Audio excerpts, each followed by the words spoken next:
DJ and PK, it's 97.5, the KSL Sports Zone, and it is time for Hot Takes or Toast. Kelly Poppinga has been named the new defensive coordinator at BYU. Is that a good choice? Matthew, he doesn't care about your choices. Just, period. Fetching, period. Win, period. Don't bother Matthew with the details, PK. He's not interested. Well, the details are where the success has sprung from. Nothing can be left unturned. I mean, I think that you don't win by accident. I don't think that that's even close to possible. I think it's something that has to be set up from literally top to bottom, and everyone who's included in that top to bottom has to be performing at a premium level in order to maintain success, because that's what BYU's had. Obviously, the last couple of years have been extremely successful, and you want to maintain it. You know, it's hard, they say, to get there, and it's harder to keep going. And maybe it's a little bit different in college. You start getting that rep, and the recruiting takes care of itself. I know we see a lot of high schools that have their opportunity to be successful, and a lot of people want to say, oh, they recruit well and all that. And obviously that plays into it, but it's not the form of the coaches necessarily going out and recruiting. It recruits itself because it is humming along.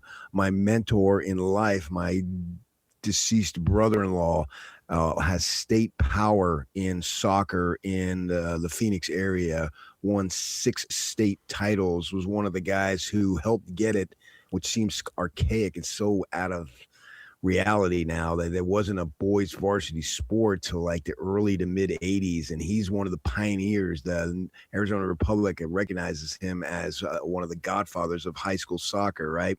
Well, once he got it going, he played college soccer back east in New Jersey, and then it really fed off of itself. He literally would have people calling, what are your boundaries? And he wouldn't reach out to them, but they would reach out to him because their son was really good at soccer, right? And so that's what we see in the high schools, and they get the jealousy of the high schools becoming powerhouses. And I understand that. You know, what happened to your old neighborhood kids school? Well, yeah, that's long gone. But it wasn't about the coaches recruiting. The success of the program would recruit itself. So to maintain it, if you can get that rolling, then you've got something. Everything counts. Nothing maybe is bigger than something else as far as the smaller details, but they all count the same.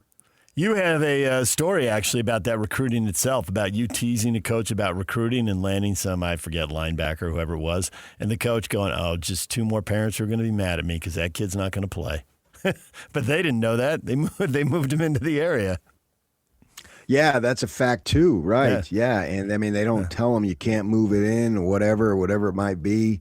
And you got that particularly at the high school level. You have it at the college level too. Yep. I'm not sure you have it as much at the pro level, but I've heard plenty of high school or college coaches complain to me about parents. There was one time with Majerus way back when, early in the season, he was just pumping up one individual. It's like after every game, after, you know, those UC Riversides and Irvine games, because he would always have a hard time getting big dogs to play, certainly in a home and home. That was almost impossible for him.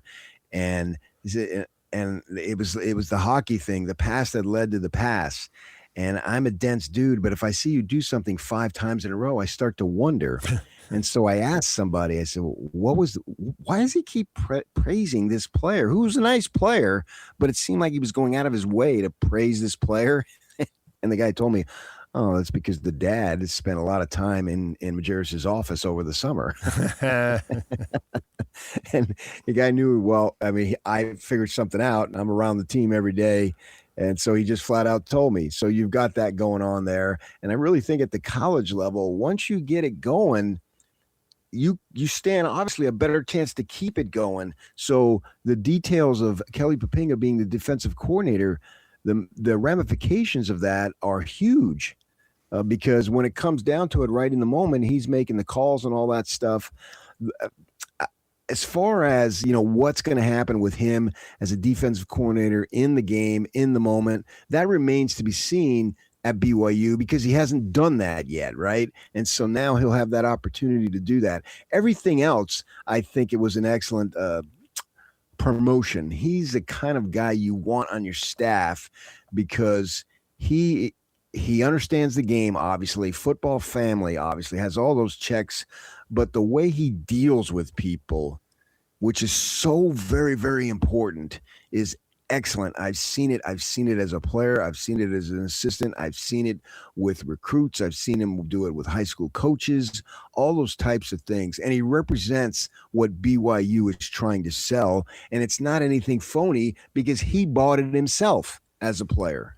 He talks with a lot of energy, enthusiasm, calls you by name, looks you in the eye, firm handshake, answers questions with energy and authority. It's like this is how it's supposed to work. And you know you're getting used and you don't even mind it. It's like, man, when he's talking to me right now, he's recruiting. I can hear it. He's thinking, I'm going to tell this to DJ and PK here. We were, last time we talked to him, we've been down at practice and that, but we talked to him. We were outside weren't we outside the golf shop last time we talked to him, I think, at that golf event they put on? And we were talking to him there. Yeah. Yeah, and I can't even remember what he was talking about. But when he said it, I thought, I know exactly how that's going to land with the parents of a high school sophomore, junior. He's like, he's not recruiting a specific kid, but, in 2 years, these are going to be the kids that everybody's talking about. And he's already philosophy, explaining everything, laying it out there. Like, yep, he's working it right now. Yeah, and I think that the pattern that they have is something that's good. And it's funny, like Gary Anderson now is the greatest analyst of all time. I mean, he's getting multiple. So he's getting multiple shouts here in our comments. Mike says, as long as Gary Anderson is there, BYU's defense should be in good shape. As long as the other coaches continue to recruit well, losing Guilford is still a bummer. I thought, that's actually a pretty good take right there. I think, Mike, you're on target. But like Gary Anderson is the Wizard of Oz now. Yeah. He is the Kyle used to joke with Dennis Erickson, Yoda. Mm-hmm. When Dennis was at the end of his career there and had a lot of success, including winning national titles, obviously, and been around, and he would say, "Oh, Yoda, man, when he talks, people listen," that type of thing, blah, blah, blah. And now that's where we are with Gary. Whatever Gary says from either behind the curtain or on the mountaintop, boy, this is going to just work. It's funny how Gary here seems like right now he's getting more respect as an analyst than he was at any other position he'd ever had. And BYU is grateful to have him. And I agree with all that. And he is an asset. But everybody's an asset. Whoever they've got, you need them all to be assets because everybody has to be pulling in the same direction. I've seen it when it isn't being pulled in the same direction. And particularly in football, when there's so many guys that it becomes chaotic and then you massively underachieve. And that happened with BYU during a certain time because as many directions as you could have, that's what they had. And part of coaching is getting the individual, the player, he or she, to buy into exactly what you're saying, to where when they take the field, when they take the court, that in their minds, there is no doubt what they've been preparing for the last, in the case of football, which would be a week, obviously, that this is the right thing. We are getting the proper coaching. Once there starts to have some doubt and it grows stronger, then, man, you're fighting yourself and you really have no chance. That was me in my baseball career. I'd step in the box as I got to be later on and I got no chance. That's not going to help, PK. That is sure enough, I had no chance, right? I didn't have the self-belief that I needed in the box. The ball was hit to me. I felt like, oh, man, I can handle anything that's hit to me. No problem. From the defensive perspective, I was very good, but I just lacked the confidence. I didn't have the physical strength either to overpower the ball. You had a December birthday. You had a December birthday. You're the youngest, smallest guy in the game. That matters, especially at that age. Yeah. When I was a senior, the juniors we had on the team were older than me. And with that in mind, if you have that belief that you're doing what you're supposed to be doing, I think that goes a long way. And I think Kelly has the opportunity to get to that point. Jay Hill was already at that point, obviously. Yep. But we all knew Jay wasn't going to stay there forever. He had aspirations and still does to be a head coach. And I believe that going to Michigan will help his aspirations. Not like they were going to hurt them if he stayed at BYU, but the Michigan opportunity is pretty much a golden ticket. And Yeah.